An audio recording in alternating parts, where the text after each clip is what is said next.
Sabi ng lola ko dati nung araw sa akin, nung bata ako na hindi ko maintindihan. Alam mo, para mabuhay ka sa mundo, kailangan mo magpatay-patayan. Sabi ko, patay-patayan? Para mabuhay, kailangan mo magpatay-patayan. Nung tumanda na ako, ang ibig sabihin pala nun, hindi lahat ng bagay papatulan mo. Hindi lahat ng bagay pag-aaksaya mo ng oras, panahon. Kundi kasi masasaktan ka lang. Maraming disappointment sa buhay. Ngayon, para mabuhay ka, mapanalo mo yung laban na doon kung nasan ka man, marunong ka lang dapat bumalanse. Alam mo yung taong paniniwalaan mo, taong pakinggan mo, at ang pinaka-importante, alam mo ang direksyon ng buhay mo at ang gusto mong mangyari sa buhay mo.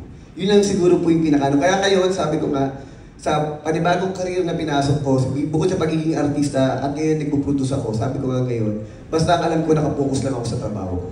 At ang unang pa nakikinggan ko lang yung pamilya ko. That's it. And then, yung guidance ni God, yun lang ang nag-guide sa akin kung nasan man ako yun. Kaya kahit anumang struggle, issue dumarating sa buhay ko, hindi ko na ganun dinadamdam. Kasi iniisip ko na lang, part yan ng trabaho ko. Yun po. Okay, so comment lang Triple M, then tayo din ang movies nyo, puro letter na din ang movies. So, pati writer, M din. Pati host, M din. Oo, MJ.